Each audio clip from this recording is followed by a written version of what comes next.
नमस्कार, स्वागत है आपका डॉक्टर साहिब में और मैं हूं आपके साथ रिया।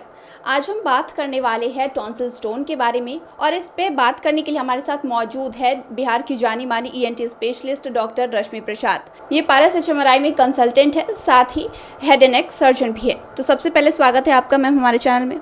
Thank you so much. Tonsil stone क्या है ये बताइए हमारे दर्शकों को। मैं टॉन्सिल के बारे में पहले बताना चाहूँगी कि जो टॉन्सिल का सरफेस होता है वो ऐसा स्मूथ नहीं होता है, उसमें बहुत सारे क्रेप्स होते हैं। ठीक है, तो जब भी हम लोग खाना खाते हैं तो वो जो क्रेप्स मतलब कि गड्ढा, तो जब भी हम लोग जब खाना खाते हैं ना तो कभी कभी वो फूड पार्टिकल्स जाके वो गड्ढे में फंस जाता है। और क्योंकि वो कुछ गड्ढे ऐसे होते हैं जो डीप होते हैं, तो वैसे केस में वो निकल नहीं पाते। और जनरली बहुत सारे लोगों की ऐसी आदत होती है कि वो हमेशा कुछ ना कुछ मुंह में चबाते हैं और हमेशा गार्गल नहीं करते। जैसे कि अभी सपोज दैट यहाँ पे कोई बैठे हैं और मुंह में कुछ खाएंगे तो डेफिनेटली वो गार्गल करने नहीं जाएंगे।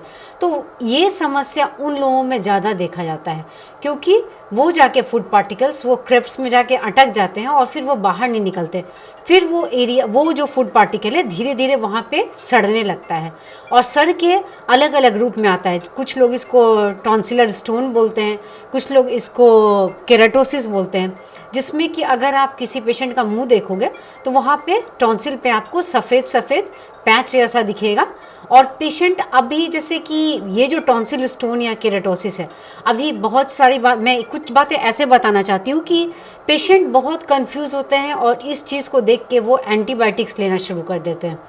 तो मैं इस चीज़ को डिफ्रेंशिएट करना चाहूँगी कि अगर आप अपने मुंह को भी अगर आप मुंह खोल के अगर मिरर में देखोगे तो आपको टॉन्सिल के ऊपर अगर वाइट वाइट पैच दिखेगा और आपको लगेगा कि यह टॉन्सिल का स्टोन है या मुझे कुछ दूसरी बीमारी हो गई है, तो पेशेंट डर के मारे घर में ही एंटीबायोटिक्स लेना शुरू कर देते हैं या कुछ डॉक्टर्स भी इस तरह से एंटीबायोटिक सजेस्ट कर देते हैं। बट कहाँ एंटीबायोटिक लेनी है कहाँ नहीं लेनी है ये आप घर पे भी जज कर सकते हो।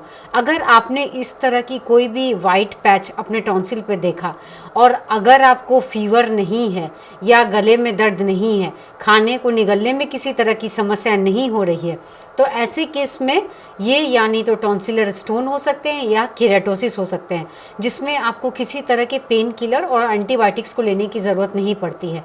अब इसमें करना क्या है? इसमें करना कुछ नहीं है। इसमें सबसे इम्पॉर्टेंट चीज़ ये है कि आपको अपना ओरल हाइजीन मेंटेन करना है। ये कैसे मेंटेन कर सकते हैं? आप जब भी कुछ खाइए तो हमेशा ही गार्गल कीजिए और हमेशा आपको किसी मेडिकेटेड जैसे कि हेक्सेडिन या बीटाडिन, हमेशा किसी मेडिकेटेड माउथ वॉश या गार्गल से गार्गल करने की ज़रूरत नहीं है। आप प्लेन नॉर्मल वाटर से भी गार्गल कर सकते हैं, अपना ओरल हाइजीन मेंटेन कर सकते हैं। तो इस तरह से आप अपने इस समस्या से समाधान पा सकते हैं। लेकिन एक चीज़ मैं ये बोलना चाहूँगी कि ये समस्या बहुत सारे लोगों में जब बहुत आम हो जाती है और पेशेंट को समस्या तब होने लगती है जब उनके मुंह से दुर्गंध आने लगती है।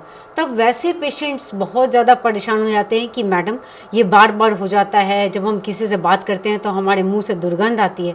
तब वैसे केस में टॉन्सिल को निकालने का सजेशन हम लोग पेशेंट को देते हैं। अगर बात करें इसके साइज वगैरह की तो ये क्या साइज़ होती है इसकी लगभग? नहीं, साइज़ तो बहुत छोटे होते हैं, जैसे 2 मिलीमीटर 3 मिलीमीटर, तो वो बहुत साइज़ बहुत मेजर इशू नहीं है। इशू ये है कि जब आप मुंह के अंदर देखोगे और वो वाइट वाइट दिखेगा तो बहुत सारे पेशेंट्स बहुत घबरा जाते हैं। एक्चुअली आजकल ओरल कैंसर्स इतने ज़्यादा लोगों में देखने को मिल रहा है कि जो स्मोकिंग अल्कोहल नहीं भी करते हैं उनको भी होता है। तो बहुत सारे लोग मेरे पास घबरा के आते हैं कि मैडम जब हमने मुंह देखा तो वहाँ पे वाइट वाइट दिख रहा है, तो ये क्या है और इसका क्या है? ऐसा तो नहीं है कि मुझे मुंह का कैंसर हो गया। तो मैं यही बताना चाह रही हूँ कि इसमें साइज़, क्योंकि टॉन्सिल ही बहुत छोटी होती है और उसके क्रेप्स भी और छोटे होते हैं, तो वो वाइट पैच जैसा दिखता है। तो उसमें बस यही है, आपको माउथ वॉश करना है हमेशा जब भी आप कुछ खाते हो और ओरल हाइजीन मेंटेन करना है। अगर किसी को एक बार टॉन्सिल स्टोन हो जाए तो क्या उसको दोबारा भी हो सकता है?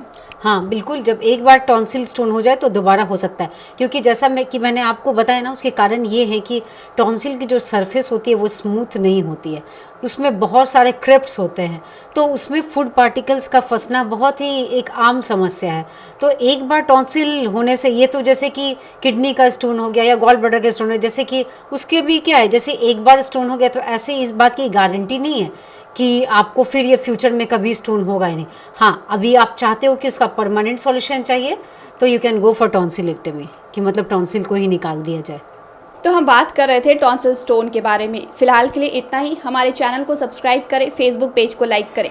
डॉक्टर साहब से आपके और क्या सवाल है हमें कमेंट कर ज़रूर भेज सकते हैं।